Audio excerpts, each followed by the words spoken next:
ไปบ้าน จ้าทักทายสบายดีเด้อแม่พี่น้องมาเปิดก็เจ้าจุ่มกันอยู่นี่เนาะ น้องหมวยเพิ่นมาโดยสบายดีปะโดยผู้ผักกะมาจุ่มอยู่ในเฮือนไหมโดยแม่สบายดีด้วยฮะสบายดีกล้องป้าด้วยฮะเอ้ยโอ้ยพ่อแม่พี่น้องเอ้ามันกึมจักมืดว่ะมันแสงมันอันนั้นป้าบ่เห็นหน้าเห็นหนวดแล้วพ่อแม่พี่น้องไปทางได้บ่ได้ไปทางใดบ่มื้อนี้ สบายโอ้ยเป็นไข้หากินว่านี่โลดเป็นไข้เป็นพี่ช้างเอ้าน้องมวยมาเลี้ยงงัวน้องมวยมาเลี้ยงงัวแหละมาลิ้นน้ำน้องมวยอยู่ตรงกันนี้มาอยู่น้ำลานนั่นนี่นั่งลิ้นอยู่นี่เย็นแน่รีป้าในกาไปอยู่แต่ดงแต่ป่าพ่อแม่พี่น้องเบิ่งแน่ฮะก็เห็นหน้าเพิ่นอยู่ตารางเฮือนเพิ่นได้นี่ฮะมีบ่อยู่บ่มีมาบ่มีห้องน้ำห้องในบ้านเมืองก็ได้อยู่แต่ดงแต่ป่าพุ่นน่ะโอ้ยโดดป้ามาลิ้นน้ำน้องมวยนี่หลายคนนั่งลิ้นเย็นนี่ทางพุ่นเพิ่นก็เฮ็ดเฮือนเบาโอเนาะทางข้างนี่กาเฮือนผู้ใหญ่บ้านพ่อแม่พี่น้องผู้ใหญ่บ้านผู้ใหญ่บ้านคือสิเพิ่นไปอยู่เฮือนเนาะมื้อนี้เพิ่นออกนาบ่จ๊ะแม่นได้ได้ชาค่อยเห็นเจ็บหัวว่าติบ่สบายจำพ่อเฮาย่างกายมาเช้านี้เอาไผนอนอันน่ะเฮาว่าข่อยนี่แล้วข่อยอยู่บ่ได้ข่อยใจจะขาดข่อยเลยออกมากลางมุ้งนอนนี่เนาะบ่ข่อยอึดอัดจะข่อยแบบใจกินข้าวกินน้ำแล้วบ่มื้อนี้ค่ะมื้อนี้บ่มีเมียนห่อเดียวมีห่อหนึ่งยังห่อหนึ่งไว้ให้กระทิงไว้ตักนี่มันบ่ยากฮอดข้าวนะถือว่าเพียงมีเขามื้อ2ขาคนเฒ่าใครละ2ปนงัวแล้วปล่อยลงเบิ่งดูลูกงัวค่ะแล้วปล่อยสบายมีหัวอยู่ปล่อยโลดบ่เฮาอยู่นี่เฮาปล่อยก็ได้ปล่อยไว้แล้วลูกงัวค่ะเฮากระแนมอ้าวลูกเอ้ยป้างัวผู้ใดอันนั้นก็เรียกเขาว่าใช่เขาได้ตัวไรตัวใหญ่นี่นะงัวข่อยนี่อันนี้ได้แม่นป้าตัวใหญ่อ้าวมาอยู่น้ำลามมาจืองัวชาวนางพ่อพี่น้องแม่มันตัวนี้และลูกมันตัวนี้ค่ะเดี๋ยวลูกมัน3 ตัวแม่มันอันนี้ต้มยังอันนะฮะต้มหน่อไม้เธอว่าชิมานอนบ้านบ่มื้อนี้ค่ะมาลงวัดเนาะที่เพิ่นมานอนพี่เห็น2-3 คลิปแล้วจมก่อนไปใส่ดีคอยบ่เห็นจมแต่เก่ามันคิดเลยเห็นหั่นนะอันนั้นจักอุกยังเนาะนางอิงกกเสาเสมอเลยน้าสาวของน้องใบตองแม่พี่น้องแบบมือเลยนางอิงเสานั่นจะคิดหยังเลยเนาะอุกแฮงผงเพิ่นอุกแห้งไปน้องผงเฮือนเพิ่นก็ได้โอ้ยกินอุกกินอ่างเป็นอุกนั่นแหละเพิ่นได้น้ำบ่มีน้ำจมอยู่ฮะบ่มีน้ำเพิ่นบ่มีน้ำบ่มีน้ำสางใช่บ่โดยเพิ่นใช้นะใช้ช่างใช้เฮือนนั้นเฮือนนี้แล้วใช่บ่ใช้น้ำเฮือนใกล้นี่นะเฮือนแม่เฒ่านี่เฮือนเขาดองนี่ได้แต่หากับพ่อสิได้เงินกับกายถุงได้มากับมีเดียวใส่แนวจ่ายละอันลายแนวค่าละลายพ่อสิได้ช่างอะไรพ่อใส่น้ำเพิ่นเฮือนนี่เฮือนนั่นตื่นมาแล้วไปหิวเอาแต่เช้ามาหิวเอาอยู่เฮือนเจ้าพี่หาก็เขาเห็นว่าให้ว่านี่แบบก็อ่านว่านี่แหละเห็นหัวแล้วก็ไปหิวน้ำเพิ่นมาดิเพิ่นเห็นหัวเลยเด้โลดที่มีเพียงก้อยซื้อสายมันทะลองพี่ละไก่เติบแล้วผู้เพื่อนเพิ่นบ่แม่พี่น้องพี่มาหิวเอาอยู่พี่น้ำช้างป้าไก่เติบแล้วเนาะมาหิวเอาน้ำป้าเขียนกล้วยก็ใช่ในกล้วยเนี่ยปลูกหัวปลูกหมาหิวเอาน้ำป้าอันนี้แหละคำบ่ได้มาหิวเอาพี่แล้วไปหิวเอาน้ำแม่ตู้แก้วใช่น้ำข่อยข่อยมาแต่เพิ่นเจาะแต่เพิ่นเจาะให้แล้วบ่ได้หิวหันหิวนี่บ่ได้หันนี่บ่นี่แหละเพิ่นเห็นอัดตูเด้แล้วงัวเด้เมื่อยไล่ยังแม่นบ่ชื่อบอกเอาเด้อตัวมาตัวอันให้กันมันจะต้องเชื่อกันบ่อยู่งัวเข้ากิน อย่ามันกินหันกินนี่เนาะ กินอะไรให้แหละเว้าเพิ่นกินหันกินนี่ โดย เสือขาเฮาความ สิ เบิด ยัง เออ เสือค่อยๆ ไม่ลองนี่ล่ะ เออ ลืมเนาะเอาตากไว้นำมื้อนี้ เออ ดีมากก็กินนะ เอ ไป อ เห็นเป๊กแล้วก็ฉีดก็หก ป้า คิดด้วยเพียง โพดโพเนาะ ตามเด้อ แล้วก็เลยปิดไว้เนาะบ่ให้มันเข้า ก็เมียนในโรงเรือนนี่นะก็ชื่อดอก โดย มีอันนั้นอันนี้เดี๋ยวนี้อันนั้นก็ชอดชื่อ โดยโดย ง้อมันก็ออก อืม มันไปเข้าทางเบื้องนั้น อืม ระวังอยู่มันตากเสียงไม่มีบนตากเด็ดนะเพราะ เออ ว่าเขา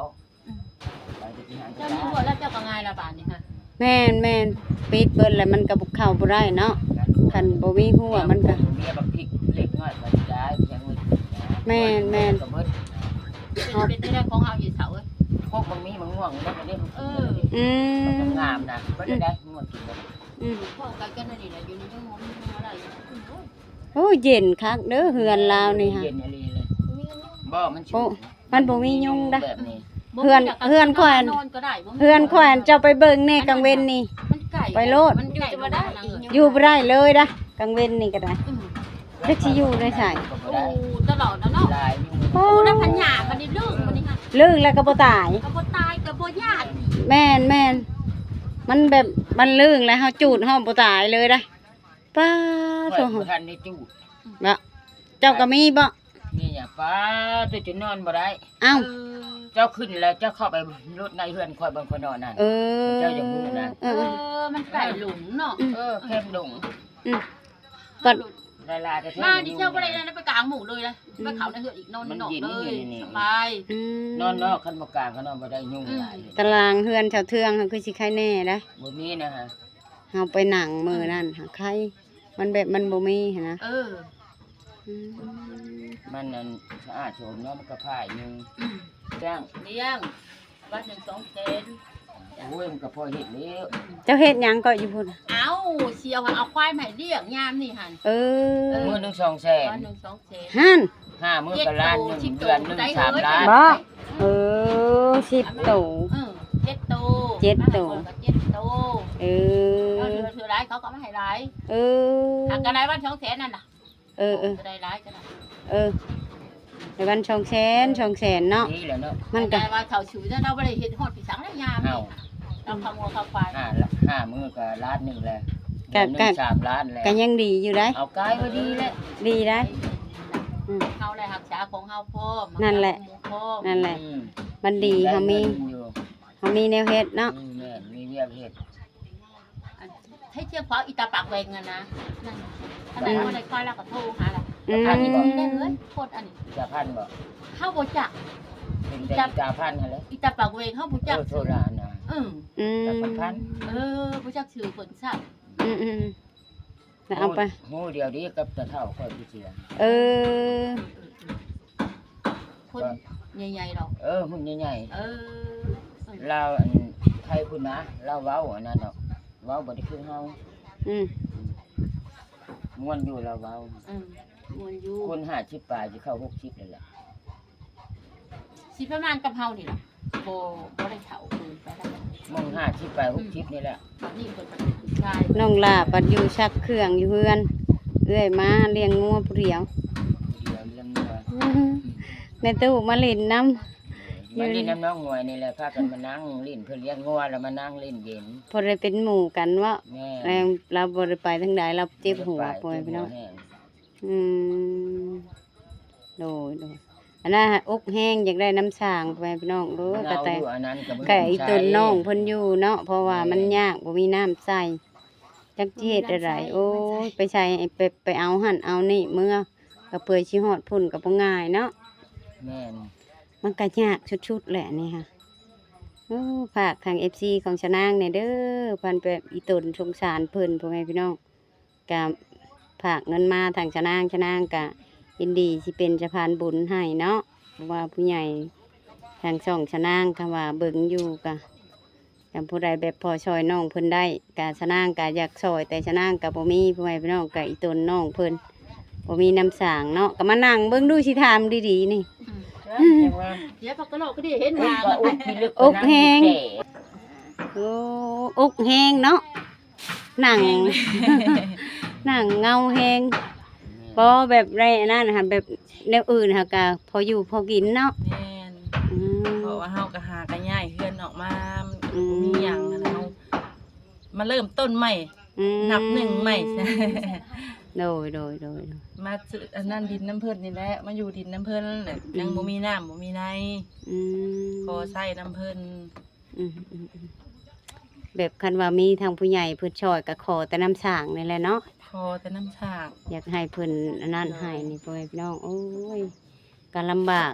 เพิ่นก็ได้บ่มีน้ำสร้างไปใช้น้ำยายนี่แหละนี่เนาะ ใส่เฮือนไม่เท่านี้แล้วก็ใส่น้ำไม่เท่าดอง อืม ขอใส่น้ำเพิ่นแบบ โดย เฮามาหิวเอาเทื่อละ2ถัง2ถังน่ะ อืม ใช่รถ คำว่ามาอาบมาหยังแล้วก็มาอาบอยู่ฉากเพิ่นพี่เพราะว่าคันเฮาสิหิวเมื่ออาบเบิดกูคนมันก็เมื่อยมันหลายคน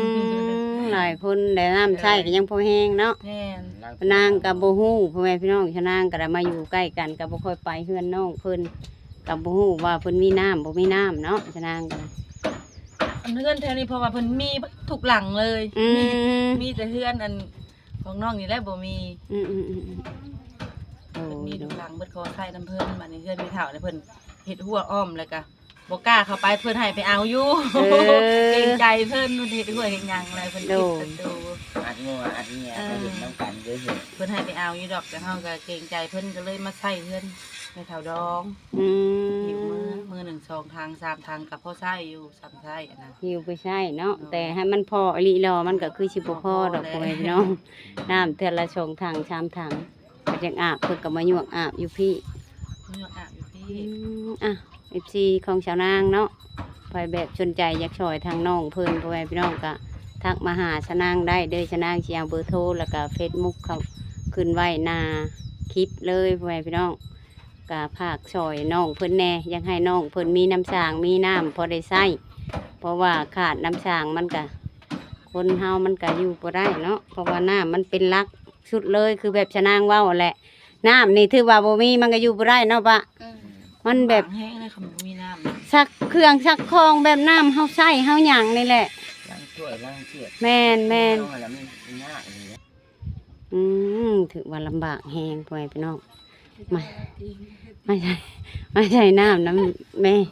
ตู้นี่แหละกะแม่ตู้แก้ว เพราะว่าแถวนี้เขาสิทางให้เบิดทุกคนเนาะชาวเทืองกะบ่มีแล้วก็มีผู้ใหญ่ทางช่องไผและจะนางก็ลืมเลยทางสร้างให้เพิ่นก็มีน้ำสร้างใช้แล้วตอนนี้ก็ได้ แต่ยังแต่น้องเพิ่นนี่แหละยังบ่ได้ยังไปใช้น้ำคนอื่นก็ถือว่าลำบากชุดๆพ่อแม่พี่น้องอ่ะจากคลิปนี้กันเนาะชะนางกะ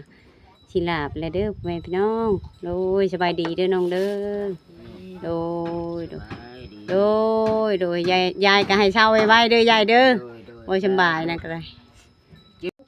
นี่เนาะพ่อแม่พี่น้องเบิ่งถามบ่ยาย โดย จะสิกินหยังเอาไหม เจ้าชื่อบ้าน ยายแล้วนี่แม่กะ รถดำแล้วก็มีรถส่ง จะสิกินได้ได้ สิงคโปร์อันนี้ เด้ชื่อให้ยาย แม่พูดอะไรอีหล่ะมันจะกินยังไง ยายกินหยังเอาไหม ชาวนางซื้อให้ เอาไหม ปูกับปัดปูกับปัดตี สาลี น้ำลาย มาเอาไหม เอาเลยเด้อเอาเลย เอาน้ำหวาน เอาไหมยายเอาอย่างอันน้ำหวาน เพื่อเป็นขนาดแบบนี้ เอามื้อนี้น่ะเจดีเจ๊ใจดี นี่เขาซื้อให้อีหล่ะแนมเนี่ย ซื้อให้ดะ เจ๊อีหล่ะส่วนมากได้นี่ปลาตุโกไม่หรอปลาตุโกกับปลาตี เพิ่นมากเอาไหมสาลีเอาไหมป้าสิจ่ายดอกเอามาเอาน้ำหวานบ่ ป้าเอ้ยน่ะเอาขนมบักชีแล้วพอแล้ว เอาน้ำหวานบ่ จะให้ เอาน้ำหวานนั่นแหละ กินบ่น้ำหวานถั่วดำนี่ เอามาเลยอันนั้นเลยเจ้า หรือสิกินหยัง กิน หรือสิกินหวานอันนี้บ่ เอาเผื่อเอา ตั บ่ วดำนะตัดโลดพูดโลดเลย สนางสิอันนั่นให้จะเพิ่น ใจเลยป้า โดย ขอบใจป้าหน่อยลูกขอบใจแน่ โดย จ่ายได้ ใช่จ่ายสิ เขาให้แล้ว จ่ายกระปุ้นจ่ายกระปุ้น ยั ยัง ง 30 40 50 50บ่ อ่าผมมุกขอบใจเด้ โด อย ด้วยชาวนาง โดย มงมาปรารถนาเด้อ โอ้ยจ้าติโดย ได้อันนั้น โดย กินแบบที่แหละมันจังมีแห้งไอ้ข้ากามาขายหอดพี่พ่อแม่พี่น้องคงค่ะก็เลยนำไปนี่ใช่ในชื่อให้ บ่ค่อยอันนี้ของอีละ อืม เพิ่นบ่ค่อยกินน้ำหวาน โอ้ยดู เมื่อไรจะมาอ้วนพี่ กินเจ้าหันกินแบบที่แหละมันมีแห้งใหญ่ให้ชมความอวยพรให้เฮาเด้อ โอ้ยเจ้าเห็นขนาดเลย ยายนะ ได้ปีได้จีอย่างได้เห็ดอันนั้นทำให้ไม่เท้าขนม เราคือ